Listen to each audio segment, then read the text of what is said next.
नमस्कार। Hindi dictation YouTube channel पर आप सभी का स्वागत है। रेडी हो जाइए, 5 सेकंड्स में डिक्टेशन लिखेंगे।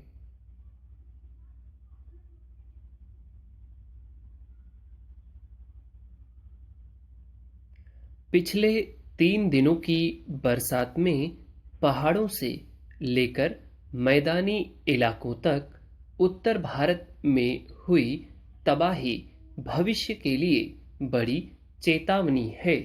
हालांकि बीते कई सालों से बरसात में ज्यादातर नदियों का विनाशकारी रूप देखने को मिलता रहा है, मगर इस साल की बरसात ने कुछ अधिक भयावह रूप दिखाया है। पहाड़ों पर नदियों के कई पुल बह गए। मैदानी हिस्सों में नदियां अपने खतरे के निशान से ऊपर बहने लगी हैं। न जाने कितने घर बह गए। अभी तक 23 लोगों के मारे जाने की खबरें हैं। इसके चलते कारोबार और खेती किसानी पर जो बुरा असर पड़ रहा है, उसके आंकड़े अलग अलग हैं। कई जगहों पर राहत और बचाव के लिए सेना को तैनात करना पड़ा है। छोटे शहरों की अपेक्षा महानगरों में अधिक परेशानी देखी जा रही है। अभी अगले कुछ दिन और बरसात होने की भविष्यवाणी है। इसलिए अत्याधुनिक कहे जाने वाले शहरों के लोग भयभीत हैं। मोहल्लों और सड़कों पर पानी जमा है, जिसके चलते लोगों का घरों से बाहर निकलना मुश्किल बना हुआ है। इस तरह शहरी नियोजन को लेकर भी गंभीर सवाल उठने लगे हैं। विपक्षी पार्टियों के लिए सत्ता पक्ष पर आरोप लगाने का मौका मिल गया है, मगर यह सवाल अपनी जगह है कि बरसात की वजह से हर साल उपस्थित हो जाने वाले इस संकट का स्थायी समाधान क्या है। बरसात तो पहले भी होती थी, बाढ़ भी आती थी, मगर ऐसी स्थिति कभी नहीं होती थी कि महानगरों में लोगों का घरों से बाहर निकलना दूभर हो जाए। दरअसल पिछले कुछ सालों में बरसात का क्रम और रूप बदला है। पहले बरसात कई दिनों तक लगातार होती थी। अब कुछ घंटों की बारिश में ही सड़कें जलमग्न हो जाती हैं। इसका बड़ा कारण जलवायु परिवर्तन है। अब बरसात एकदम तेजी से होती है। बूंदों का आकार पहले की तुलना में काफी बड़ा हो गया है। फिर जितना पानी 2-3 दिनों में बरसा करता था, उतना कुछ ही घंटों में बरस जाता है, जिसके चलते अचानक पानी की मात्रा बढ़ जाती है और उसकी निकासी में काफी वक्त लग जाता है। इसका दबाव नदियों और बांधों पर भी पड़ता है। जहां पानी अधिक इकट्ठा हो जाता है, वहां के बांध खोल दिए जाते हैं, जिससे उन नदियों का जल स्तर भी एकदम से बढ़ जाता है जहां बारिश कम या नहीं हुई होती है।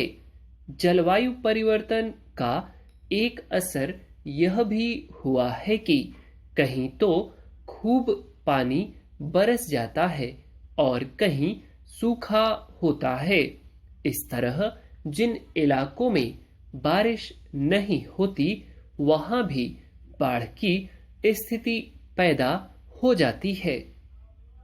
ऐसे में बरसात की विभीषिका से निपटने के लिए कई स्तरों पर काम करने की जरूरत है।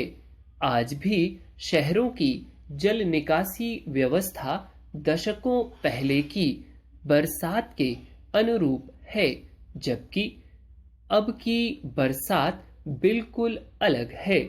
जिस तरह जलवायु संकट गहराता जा रहा है, उसमें बरसात की प्रकृति और बदलने के अनुमान हैं।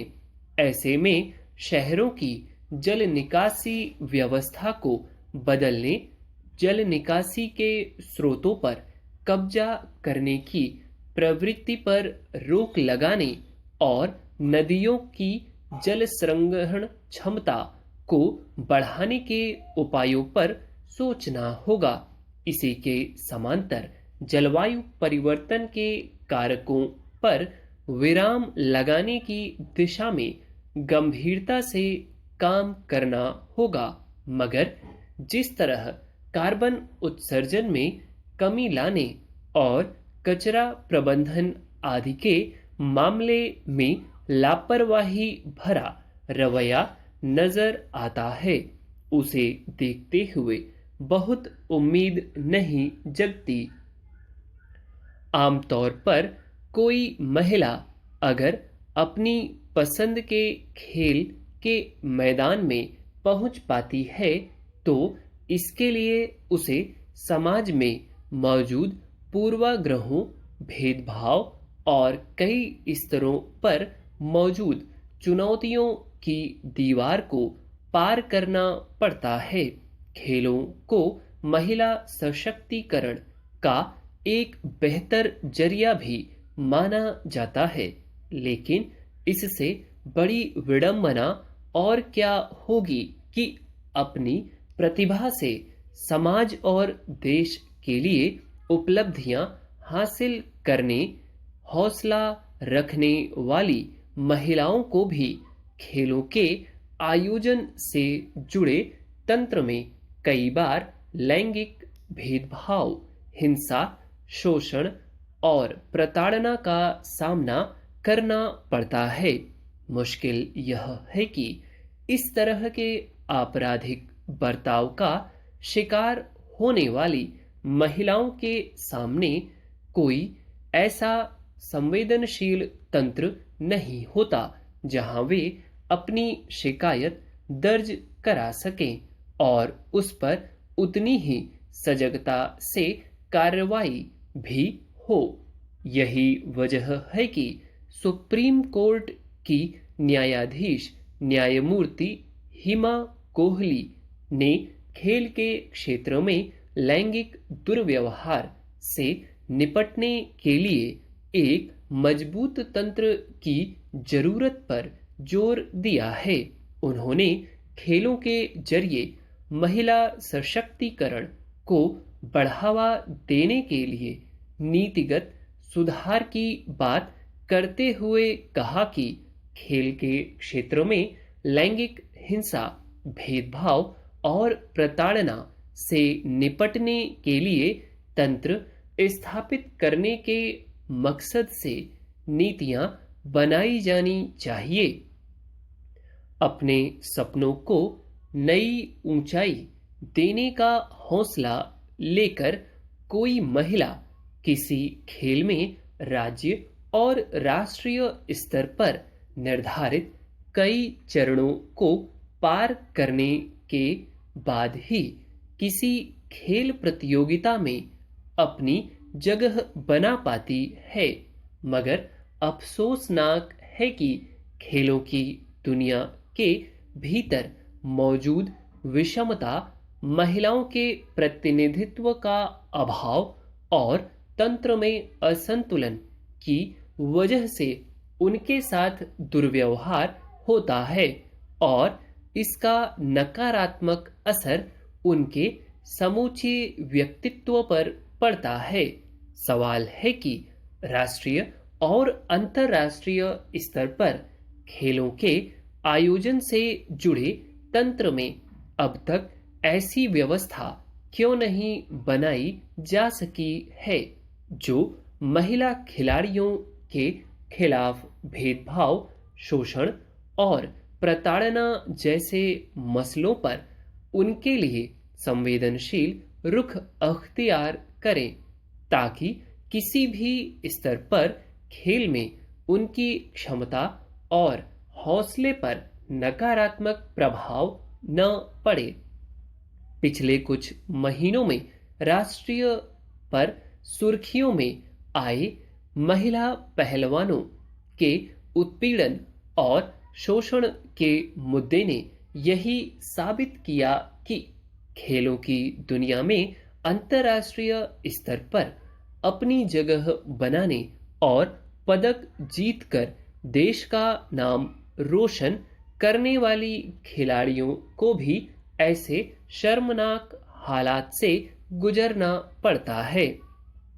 सवाल है कि खेल संगठनों के तंत्र में बैठे किसी व्यक्ति के भीतर ऐसा सुरक्षा बोध कहां से आता है कि वह महिला खिलाड़ी के साथ मनमानी हरकत करेगा और उस पर कोई आंच नहीं आएगी। जाहिर है इस तंत्र में अब तक महिलाओं की शिकायतों पर संवेदनशीलता से विचार करने और ठोस कार्रवाई करने के लिए ऐसा कोई अनुकूल तंत्र नहीं रहा है। जो व्यवस्था है भी उसमें शिकायत के बाद अक्सर ऐसी जटिल परिस्थितियां पैदा कर दी जाती होंगी जिसमें किसी पीड़ित महिला खिलाड़ी को या तो पीछे हट जाना पड़ता है या फिर प्रत्यक्ष परोक्ष दबाव की वजह उनके सामने समझौता करने के अलावा कोई चारा नहीं रहता।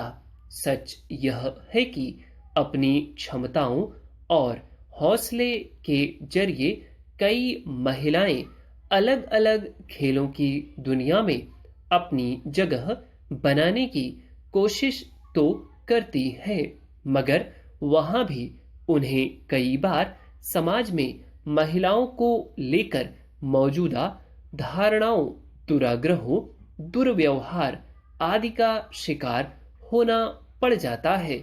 यह ध्यान रखने की जरूरत है कि महिलाओं को जब तक किसी भी प्रकार के भेदभाव, शोषण और प्रताड़ना से सुरक्षा और सम्मान का हक नहीं मिलेगा, तब तक खेलों के समूचे माहौल को समावेशी नहीं बनाया जा सकता। उम्मीद करता हूं डिक्टेशन आपने बहुत अच्छा लिखा हुआ। जो वर्ड्स आपसे छूटे हैं या मिस हियरिंग हुई है प्लीज उनको देखें, और आउटलाइंस बिगड़ी हैं या छूट गई हैं उनको भी देखकर उनकी आउटलाइंस बनाकर 2 से 3 लाइन कम से कम प्रैक्टिस करें, ठीक, ताकि फ्यूचर में कभी भी सुने तो तुरंत उसको लिख सकें और रीड भी कर सकें।